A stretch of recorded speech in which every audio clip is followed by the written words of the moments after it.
And welcome back to the program. I'm Sam Sorbo, 800-876-4123, and I'm joined now by Diana West, who is the author of American Betrayal, and also this great book, Death of the Grown-Up.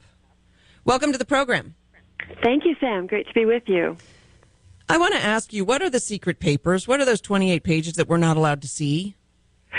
The 28 pages, the 28 redacted pages are censored pages censored by the Bush administration that are in the 9/11 Commission report that are supposed to be giving us the lowdown on Saudi involvement in 9/11. Saudi government officials, charities, institutions, the works. And these pages have been held in secrecy ever since the commission finished its report.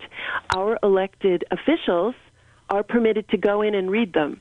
And it's astonishing how few have actually taken that privilege to do so, but I think more and more are doing so. And the Obama administration... You know why they don't? Why do they not? You know why they don't? Yeah. Plausible deniability. I think they don't want to know. Yes, they don't want to know. They don't want to know, and it's kind of shocking. I think anyone who has access to a representative or feels like asking should. Have you read the 28 pages? This is going to sound petty. This is going to sound petty. How much did we pay for the 9/11 report? Oh, yeah, I know. It's yeah, exactly. How much do we pay every day for them to sit in their offices with their staffs and so on, making decisions and policies about our national security? I mean, that's the other piece of this. Right. Yeah, this is something how dangerous must those pages be that they're redacted and nobody wants to read them? Well, that's the thing, and one of the advocates of releasing them and his colleagues reading them, Representative Massey, who has read them, has made the point that what they contain is absolutely crucial for any understanding and setting of national security policy. So there you go. So there are people making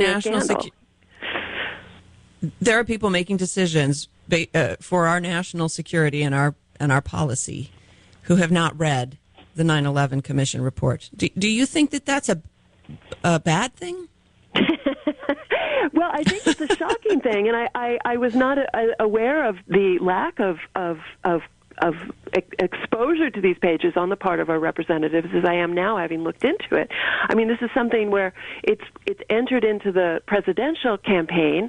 Donald Trump has called for their release very vociferously. We have Hillary Clinton saying no comment when she was asked if she has read them. We have Bernie Sanders admitting he has not read them, although it becomes one of these guessing games. Ted Cruz initially said he had not read them and could not decide whether they should be released or not, but he has now said more recently that yes, he has reviewed them. I don't know if that means he's read them, and he does support their release. So that's where we are in terms of the leading candidates. So it's...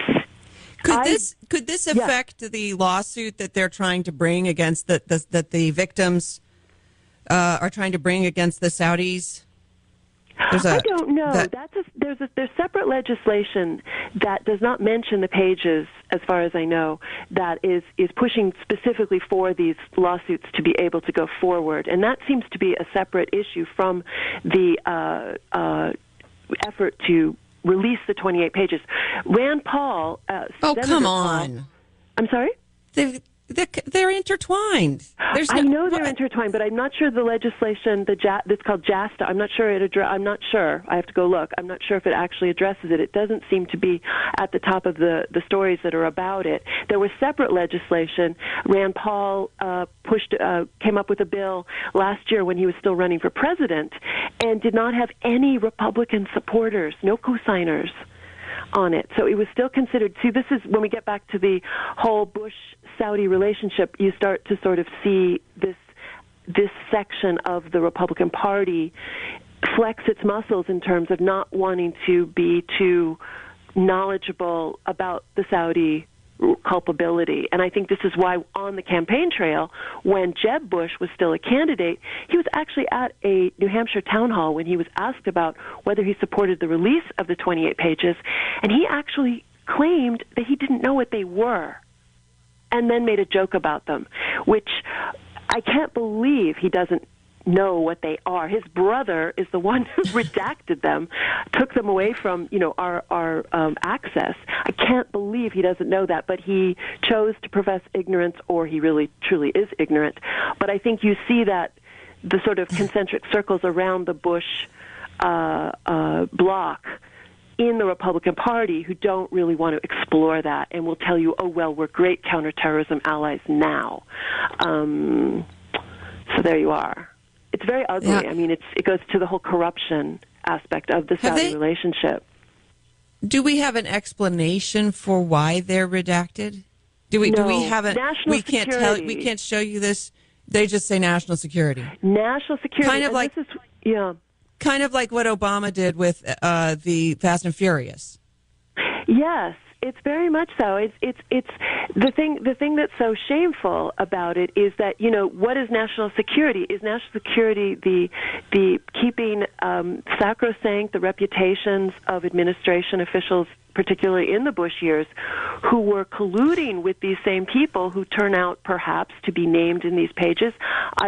I would have to also look at the evidence brought forward by the so-called 20th hijacker, Moussaoui, who claims as an al-Qaeda member he saw the names of Turki al-Faisal, the foreign minister of Saudi Arabia, Prince Bandar, the longtime ambassador to the United States and Bush family intimate, I would add, and also our friend Prince Al-Walid bin Talal, who very famously was a large stakeholder in Murdoch's News Corp.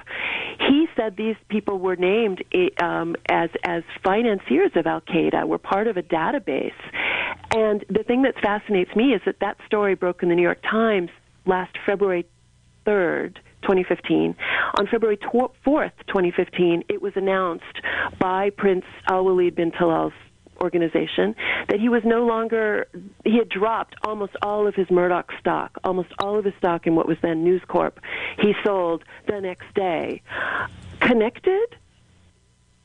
No. No, I've never. No, that's entirely coincidental. Entirely coincidental. That's what I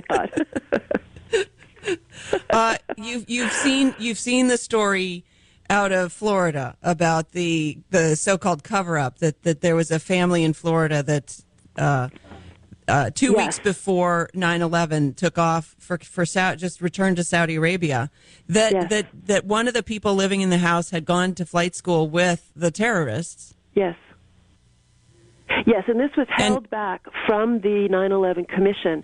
No one learned about this for 10 years. But at least we know that this is not. That's what it's called. At least we know that this isn't in the 28 pages.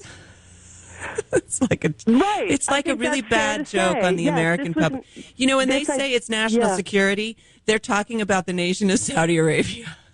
I think they are, because it's our misunderstanding. Well, that's actually more true than you think, because if we are preserving the secrets of Saudi Arabia, it is a national security issue for Saudi Arabia more than it is for us, but we have become their protector. And this is something that former Senator Bob Graham made the point that in protecting, he of course has read them, in protecting Saudi Arabia, what the United States actually did, and this was his point recently, we effectively greenlighted Saudi global jihad activities ever since, because not having exposed them to exposed the American public to the reality of this, whatever it is that implicates Saudi Arabia, we have in effect given them a go-ahead, given them a green light. Nothing will happen. There are no consequences, and indeed your reputation is saved. So continue. Well, yeah, I mean, that would be anti-Islam. And you can't be xenophobic, and right. We can't be critical of people who are trying to kill us. That would be, that's not Absolutely the American dream. Not. No, and exactly, must protect the original Islamic State. It is amazing. I just read a report: 250 women killed because they don't want to be sex slaves by ISIS in northern Iraq, and we're sitting here chatting about paperwork. But important paperwork. But still, something that people might have to wake up. coming here, yeah. Yeah.